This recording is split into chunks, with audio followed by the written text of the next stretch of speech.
Deus usou uma prostituta para salvar Israel? E ela virou a avó de Jesus? Tem uma mulher na Bíblia que deveria ter sido apedrejada até a morte pela lei de Moisés. Mas em vez disso, ela virou heroína nacional de Israel e ainda por cima entrou na genealogia de Jesus Cristo. Estou falando de Raabe, e a profissão dela não deixa dúvida nenhuma. O texto de Josué capítulo 2 não usa eufemismo, não tenta suavizar. Simplesmente diz Raabe, a prostituta.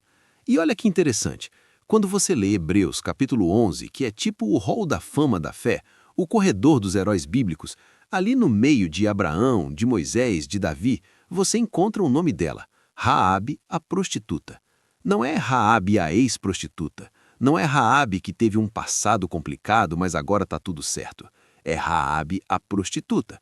Presente contínuo, sem rodeio, sem vergonha. E aí você para e pensa, como é que isso funciona? Porque se você conhece alguma coisa sobre a lei judaica, você sabe que prostituição era crime capital. Levítico 21 é claro, a filha de qualquer sacerdote que se prostituir profana a santidade e será queimada. Deuteronômio 23 proíbe terminantemente que haja prostituta entre as filhas de Israel. Então estamos falando de uma mulher que pela lei deveria estar morta, mas que Deus não só poupou, como elevou a uma posição de honra absurda na história da redenção. E antes que você pense que é interpretação forçada, deixa eu te mostrar o que o texto revela e por que isso é muito mais estranho do que parece à primeira vista. Quando você lê Josué capítulo 2, a história começa com 2 espiões israelitas entrando em Jericó para fazer reconhecimento antes da invasão. E onde é que eles vão parar? Na casa de Raabe. Agora, pensa comigo, esses caras são espiões, numa missão estratégica da maior importância. Israel está prestes a invadir a Terra Prometida depois de 40 anos no deserto. Moisés acabou de morrer, Josué assumiu a liderança e a primeira cidade que precisa cair é Jericó. O plano todo depende de informação precisa, e os espiões escolhidos por Deus terminam na casa de uma prostituta. Não foi acidente. O texto não diz que eles se perderam ou que foram enganados. Eles entraram na casa dela. E aqui é onde a coisa fica estranha de verdade.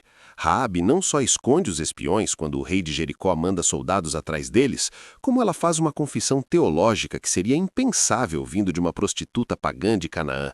Ela diz em Josué 2, verso 9, Eu sei que o Senhor vos deu esta terra. O Senhor, vosso Deus, é Deus em cima nos céus e embaixo na terra. Peraí, essa mulher que vive vendendo o corpo numa cidade idólatra, condenada por Deus à destruição completa, está fazendo uma declaração de fé monoteísta que colocaria no chinelo metade dos israelitas da época. Ela reconhece Yahvé como o Deus único e verdadeiro, ela crê na promessa que Deus fez a Abraão séculos antes, ela age com base nessa fé arriscando a própria vida ao trair o rei da cidade dela. Como assim? E olha só o que acontece depois. Os espiões prometem poupar Raabe e toda a família dela quando Jericó for destruída. E quando você chega em Josué capítulo 6, Jericó cai exatamente como Deus prometeu. As muralhas desabam, o exército israelita entra e executa o Xerem, que é a destruição total ordenada por Deus. Homem, mulher, criança, animal, tudo é eliminado. É um dos textos mais pesados e controversos do Antigo Testamento. Mas no meio dessa destruição completa, os espiões cumprem a palavra. Eles tiram Raabe, o pai, a mãe, os irmãos, toda a família. E o texto diz que ela habitou no meio de Israel até o dia de hoje. Ela não foi tolerada temporariamente, ela foi integrada. E aqui vem a parte que ninguém fala. Quando você vai em Mateus capítulo 1 e lê a genealogia de Jesus, tem 5 mulheres mencionadas ali. O que já é raro, porque genealogias judaicas normalmente só citam homens. E dessas 5, 4 têm alguma questão moral ou étnica complicada. Tamar fingiu ser prostituta e enganou o sogro. Ruth era moabita, povo que veio de incesto. Batseba cometeu adultério com Davi. E Raabe, a prostituta de Jericó.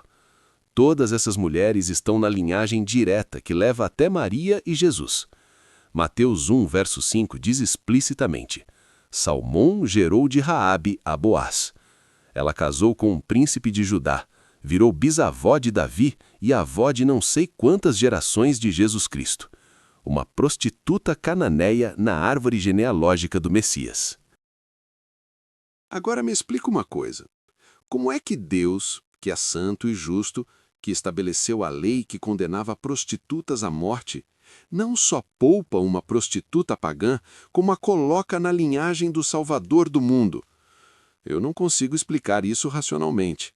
É tipo você descobrir que a avó do Papa foi stripper em Las Vegas e isso estar documentado com orgulho nos arquivos do Vaticano.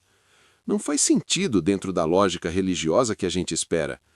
Porque, olha, se Deus quisesse mostrar que ele perdoa pecadores, ele poderia ter escolhido uma israelita arrependida. Se quisesse mostrar que ele aceita gentios, poderia ter escolhido uma gentia de boa reputação. Mas não.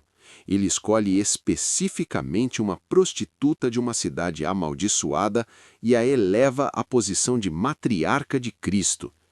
E o mais doido é que Tiago, capítulo 2, verso 25, usa Raabe como exemplo de fé genuína ao lado de Abraão. Não vedes que a fé cooperou com as suas obras e que pelas obras a fé foi aperfeiçoada? Raabe, a prostituta, foi justificada pelas obras quando acolheu os mensageiros. A Bíblia não está dizendo que prostituição é ok. Está dizendo que a graça de Deus é tão escandalosa que alcança exatamente quem deveria estar fora do alcance. E se isso não te choca, se não te incomoda um pouco, talvez você ainda não entendeu o tamanho da graça.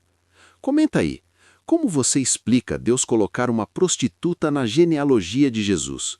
Aperta o like se isso mexeu com sua teologia e se inscreve no canal Palavra de Fé, porque toda semana a gente explora esses paradoxos que fazem a fé ser escândalo, não religião. Porque a verdade é que se Deus usou Raabe, não tem desculpa para ele não usar você.